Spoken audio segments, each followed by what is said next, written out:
नमस्कार साथियों, PCS simplify channel पर आपका स्वागत है। आज से हम लोग साप्ताहिक करंट अफेयर देखेंगे और बता दें कि मैंने मई मंथ का करंट अफेयर आपको वन लिनियर दे चुका हूं और इस चैनल पर पीसीएस और आरओ के लिए टेस्ट भी कराया जा रहा है। प्लेलिस्ट बना दिया गया है, आप लोग देख सकते हैं। और जो भी टेलीग्राम से जुड़ना चाहता है वो टेलीग्राम से जुड़ सकता है, क्योंकि वहाँ पर पीडीएफ और आने वाले समय में क्यूज भी कराया जाएगा। और बता दें कि यूपी पीसीएस और आरओ में लगभग 25 से 30 प्रश्न आते हैं और इस चैनल पर कराया जाएगा। एग्जाम ओरिएंटेड रहेंगे, न कि जो एग्ज़ाम में नहीं पूछे जाते हैं करंट अफेयर वो रहेंगे, बल्कि ऐसे करंट अफेयर रहेंगे जो एग्ज़ाम में आते हो, पेपर में छपते हो, ऐसे ही प्रश्न रहेंगे। तो और बता दें कि इसमें क्या है, तो आप लोग अंत तक बने रहिएगा, क्योंकि जो साप्ताहिक करंट अफेयर में जो 20 से 25 प्रश्न लगभग की जो महत्वपूर्ण है वो मैंने रखा है इसमें वीडियो में, और आप लोग अंत तक बने रहेगा। और कब से कब तक पढ़ना है बता दें, यूपी पीसीएस और आरओ के लिए कब से कब तक प्रीलिम के लिए करंट अफेयर पढ़ना है। तो ये आप लोगों को नवंबर से तो पढ़ना है, लेकिन नवंबर से लेकर के सितंबर तक पढ़ना है, 20 सितंबर तक। और बता दें कि और जो सितंबर के जो पिछले 6 मंथ के रहेंगे उसको अच्छे से देखना है। और इस चैनल पर जो क्रॉनिकल आंख वाली आती है वो भी कराया जाएगा, और ऐसे साप्ताहिक करंट अफेयर भी कराया जाएगा, और मंथली भी वन लिनियर कराया जाएगा जो महत्वपूर्ण रहेंगे। तो चलिए देख लेते हैं क्या है, और आप लोग अंत तक बने रहेगा, क्योंकि अंत में टॉप जो 25 MCQ हैं वो कराए गए हैं। चलिए देख लेते हैं क्या है। किसान सम्मान सम्मेलन तो 18 जून 2024 को प्रधानमंत्री नरेंद्र मोदी ने उत्तर प्रदेश के वाराणसी में किसान सम्मान सम्मेलन को संबोधित किया। यह कार्यक्रम किसके सहयोग से हुआ, तो केंद्रीय कृषि और किसान कल्याण मंत्रालय द्वारा संयुक्त रूप से आयोजित किया गया। और इस कार्यक्रम में क्या हुआ, तो 732 कृषि विज्ञान केंद्रों, 50 कॉमन सर्विस सेंटर एवं लगभग 1 लाख प्राथमिक कृषि सहकारी समितियों के 25 मिलियन से अधिक किसानों ने वर्चुअल माध्यम से क्या इसमें तो भाग लिया। कौन कौन इसमें शामिल थे, तो मुख्यमंत्री योगी आदित्यनाथ जी थे, राज्यपाल आनंदीबेन पटेल, केंद्रीय कृषि मंत्री कौन, तो शिवराज सिंह चौहान इसमें शामिल थे। और इस दौरान क्या हुआ, तो प्रधानमंत्री ने लगभग 9.26 करोड़ लाभार्थी किसानों को प्रत्यक्ष लाभ हस्तांतरण के माध्यम से 20,000 करोड़ रुपए की अधिक की प्रधानमंत्री किसान सम्मान निधि पीएम किसान की 17वीं किस्त क्या की, तो जारी की। कौन सी किस्त, तो 17वीं किस्त। और आप लोगों को पता ही है कि करंट अफेयर आजकल थोड़ा सा डीपली आने लगा है, तो हम लोग डीपली पहले देखेंगे, फिर उसके बाद से वन लिनियर जो है वो भी देखेंगे। तो देख लेते हैं प्रधानमंत्री किसान सम्मान निधि योजना कब शुरू हुआ था, तो यह 24 फरवरी 2019 को शुरू की गई थी। यह योजना 1 दिसंबर 2018 से क्या है, तो प्रभावी है। इसके अंतर्गत 4 महीने में 2,000 रुपये का वित्तीय लाभ हस्तांतरित किया जाता है। यह भारत सरकार द्वारा 100% वित्त पोषण के साथ केंद्रीय क्षेत्र की योजना है। इसे कृषि और किसान मंत्रालय द्वारा क्या किया, तो क्रियान्वित किया जाता है। और 50वां G7 शिखर सम्मेलन तो देख लेते हैं कहाँ पर होता है। देखिए, जो कोई भी सम्मेलन है वो महत्वपूर्ण हो जाता है, तो आपको देखना रहता है कि कहाँ पर होता है, कितने नंबर का है, कौन सा संस्करण है, और उसमें क्या बातें की गई, कौन कौन से देश शामिल थे। ठीक है, तो देख लेते हैं। 13 से 15 जून 2024 के मध्य इटली के कहाँ पर, तो इटली के अपुलिया में स्थित फसानो शहर में 50वें G7 शिखर सम्मेलन का आयोजन हुआ। और इसमें कौन कौन शामिल था ये भी देख लेते हैं। तो इस सम्मेलन में प्रधानमंत्री नरेंद्र मोदी द्वारा भी भाग लिया गया। इस दौरान उन्होंने आर्टिफिशियल किसके पर बात किया गया, तो आर्टिफिशियल इंटेलिजेंस, ऊर्जा, अफ्रीका और भूमध्य सागरीय क्षेत्र पर G7 आउटरीच सत्र को क्या किया, तो संबोधित किया। आगे देख लेते, सम्मेलन में खाद्य सुरक्षा और पोषण के लिए संरचनात्मक बाधाओं को दूर करने हेतु G7 अपुलिया खाद्य प्रणाली पहल AFSI का शुभारंभ किया गया। तो इसमें सम्मेलन में क्या हुआ, तो ये AFSI प्रणाली का शुभारंभ किया गया। शिखर सम्मेलन में वैश्विक अवसंरचना निवेश के लिए वर्ष 2027 तक 600 बिलियन अमेरिकी डॉलर एकत्रित करने का निर्णय लिया गया। कब तक, 2027 तक। उन्नत AI सिस्टम, आर्टिफिशियल इंटेलिजेंस विकसित करने वाले संगठनों के लिए अंतर्राष्ट्रीय आचार संहिता के कार्यान्वयन का समर्थन करने के लिए एक ब्रांड विकसित करने की घोषणा की गई। अब आगे देख लेते हैं इसमें क्या हुआ। तो G7 समूह के सदस्य देश कौन कौन से, तो देख लेते हैं। इटली है, कनाडा है, फ्रांस है, जर्मनी है, जापान है, यूनाइटेड किंगडम है और संयुक्त राज्य अमेरिका है। बता दें कि G7 में भारत शामिल नहीं है। और आप लोग बताइएगा कि भारत को क्यों बुलाया जाता है, आप लोग जरूर कमेंट करिएगा। इसकी स्थापना कब हुआ था, तो 1975 में तेल संकट के प्रतिक्रिया स्वरूप की गई थी। अब आगे देख लेते हैं क्या है। अब वैश्विक लैंगिक अंतराल सूचकांक, तो सूचकांक समझिए कि महत्वपूर्ण हो जाता है, सूचकांक से प्रश्न आता ही है। तो सूचकांक में देखिए क्या देखा जाता है कि पहले कौन जारी करता है, और उसमें भारत की स्थिति क्या है, पड़ोसी देशों की स्थिति क्या है, ऐसे प्रश्न आते हैं। तो आप लोग ऐसे ही तैयार रखिएगा इसको। और बता दें कि ये करंट अफेयर वही रखा गया है जो पेपर में आते हैं। तो चलिए देख लेते हैं क्या है।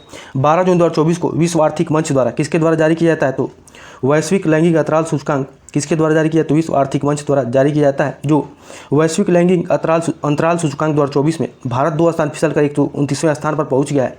भारत वर्ष 2023 के सूचकांक में 127वें स्थान पर, तो 2023 में क्या स्थिति थी, 127वें स्थान पर था। भारत ने समग्र लैंगिक अंतराल को 64% तक कम कर लिया है।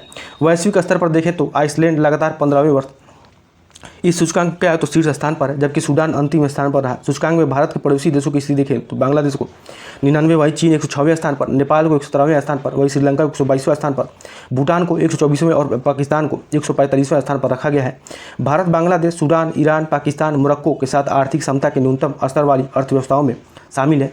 आगे देख लेते हैं क्या है। हालांकि माध्यमिक शिक्षा में नामांकन के मामले में भारत ने लैंगिक समानता में सबसे अच्छा प्रदर्शन किया है। किसमें तो माध्यमिक शिक्षा के नामांकन में, जबकि महिलाओं ने के राजनीतिक सशक्तिकरण में इनमें वैश्विक स्तर पर 65वें स्थान बेहतर प्रदर्शन किया है। अब चलिए वो टॉप 25 MCQ देख लेते हैं क्या है। तो देख लेते हैं 20 जून 2024 को क्या है। 20 जून 2024 को किसे 18वीं लोकसभा का प्रोटेम स्पीकर नियुक्त किया गया था। किसको तो भर्तृहरि महताब को क्या किया गया तो प्रोटेम स्पीकर नियुक्त किया गया है। अब आगे देख लेते हैं क्या है। दूसरा नंबर प्रश्न क्या है। प्रश्न है दूसरा कि 20 जून विश्व शरणार्थी दिवस 2024 कब मनाया गया तो 20 जून 2024 को कब मनाया गया तो 20 जून 2024 को। विश्व शरणार्थी दिवस 2024 कब मनाया गया तो 20 जून 2024 को। अब आगे देख लेते हैं क्या है। 19 से 20 जून 2024 के मध्य किस संगठन के साथ साझेदारी में पशुपालन, मत्स्य पालन और डेयरी मंत्रालय ने एवियन इन्फ्लुएंजा प्रकोप और प्रतिक्रिया सिमुलेशन अभ्यास का आयोजन किया तो किसमें तो विश्व बैंक ने। किसके साथ तो विश्व बैंक के साथ। ठीक है, अब आगे देख लेते हैं क्या है। 18 से 19 जून 2024 के मध्य दूरसंचार विभाग की संगम डिजिटल टविन पहल का पहला नेटवर्किंग कार्यक्रम किसके द्वारा सफलतापूर्वक आयोजित किया गया तो देख लेते हैं किसके द्वारा आयोजित किया गया तो IIT दिल्ली के साथ। किसके साथ तो IIT दिल्ली के साथ क्या किया सफलतापूर्वक आयोजित किया गया। आगे 20 जून 2024 को सरकारी नौकरियों और शैक्षणिक संस्थानों में आरक्षण सीमा 50% से बढ़ाकर 65% करने संबंधी बिहार सरकार की सूचना को किसने खारिज कर दिया तो किसने किया है तो पटना उच्च न्यायालय ने क्या किया तो पटना उच्च न्यायालय ने खारिज कर दिया। आगे 19 जून 2024 को प्रधानमंत्री नरेंद्र मोदी ने बिहार के किस जिले में नालंदा विश्वविद्यालय के नए परिसर का उद्घाटन किया तो कहाँ पे किया तो नालंदा में। कहाँ पर तो नालंदा में। बी हो जाएगा, क्या हो जाएगा बी हो जाएगा। अब आगे देख लेते हैं क्या है। 19 जून 2024 को केंद्रीय मंत्रिमंडल ने किस राज्य के दहानू के पास वधावन में एक प्रमुख पतन के निर्माण को मंजूरी दे दी है तो महाराष्ट्र के। कहाँ पर तो महाराष्ट्र में। ठीक है, ये हो जाएगा। अब आगे देख लेते हैं क्या है। 19 जून 2024 को किस देश के कजान में ब्रिक्स खेलों में भारतीय महिलाओं और पुरुषों ने टेनिस में कांस्य पदक जीते तो रूस में। कहाँ पर तो रूस में। डी हो जाएगा। अब आगे देख लेते हैं क्या है प्रश्न।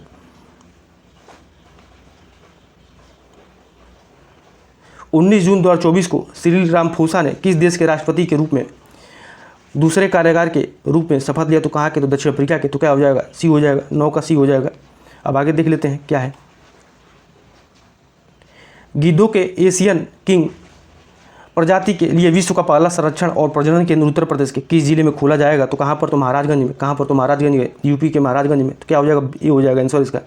अब आगे देख लेते हैं क्या है। प्रश्न है कि जून 2024 को विश्व के मरुस्थलीकरण एवं सूखा रोकथाम दिवस का विषय क्या था तो भूमि के लिए एकजुटता हमारी विरासत हमारा भविष्य। ये क्या हो जाएगा ये हो जाएगा। अब आगे देख लेते हैं क्या है। 12 जून 2024 को मरुस्थलीकरण से निपटने के लिए संयुक्त राष्ट्र सम्मेलन UNCCD द्वारा भूमि नायक की उपाधि से किसे सम्मानित किया गया तो आप लोग UNCCD का फुल फॉर्म बताइएगा और इसका मुख्यालय कहाँ पर है। आगे देख लेते हैं क्या है। तो किसको किया तो सिद्धेश सकौरे को। किसको तो सिद्धेश सकौरे को। क्या हो जाएगा बी हो जाएगा।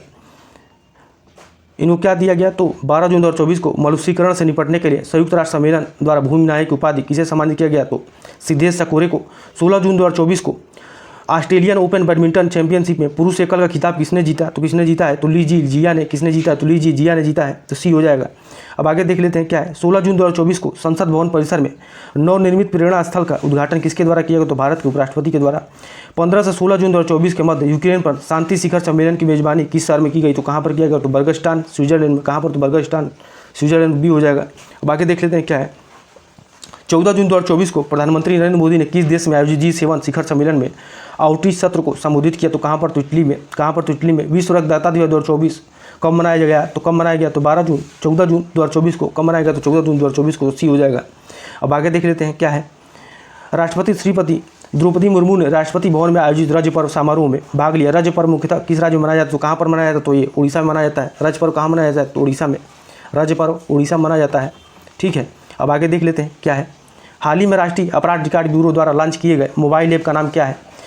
NCRB criminal record checker, B दिया NCRB क्राइम ट्रेकर, सी दिया NCRB आपराधिक कानूनों का संकलन, डी दिया NCRB कानूनी गाइड का। तो एनसीआरबी का आपराधिक कानूनों का संकलन क्या है, एनसीआरबी आपराधिक कानूनों का संकलन नामक ऐप जारी किया गया है। अब आगे देख लेते हैं। हाल ही में विश्व स्वास्थ्य संगठन ने किस संस्थान को पारंपरिक चिकित्सा में मौलिक और साहित्यिक अनुसंधान के लिए WHO सहयोगी केंद्र के रूप में नामित किया है? तो किसको? तो राष्ट्रीय भारतीय चिकित्सा विरासत संस्थान को। किसको? तो भारतीय राष्ट्रीय चिकित्सा विरासत संस्थान को। तो क्या हो जाएगा ये, इसका आंसर क्या हो जाएगा? तो बी हो जाएगा। क्या हो जाएगा? बी हो जाएगा। अब आगे देख लेते हैं क्या है। 13 जून 2024 को लगातार तीसरी बार अरुणाचल प्रदेश के मुख्यमंत्री के रूप में किसने शपथ लिया? तो कि पेमा खांडू ने। किस राज्य ने 12 जून 2024 को मुख्यमंत्री मुन्नियर कापुवम योजना शुरू किया? तो कर्नाटक में, तमिलनाडु में शुरू हुआ। कर्नाटक सरकार ने 12 फरवरी 2025 के किस शहर में इन्वेस्ट कर्नाटक 2025 वैश्विक निवेशक सम्मेलन आयोजित करने का निर्णय लिया? तो कहाँ पर? तो ये बेंगलुरु में। कहाँ पर? तो बेंगलुरु में। आगे देख लेते हैं क्या है। 11 जून 2024 को federation of Indian chambers of commerce and industry FICCI द्वारा प्रबंध निदेशक के रूप में किसी नियुक्त किया गया? तो ज्योति विज को। किसको? तो ज्योति विज को। भारत वर्ष 2025 में किस अंतर्राष्ट्रीय हॉकी प्रतियोगिता की मेजबानी करेगा? तो जूनियर हॉकी विश्व कप की। तो जूनियर हॉकी विश्व कप की। तो क्या हो जाएगा? ये हो जाएगा 25 का, ये हो जाएगा। तो आज के लिए इतना ही। आप लोगों को कैसा लगा जरूर कमेंट करिएगा। मिलते हैं अगले हफ्ते। ठीक है, तो बहुत बहुत धन्यवाद।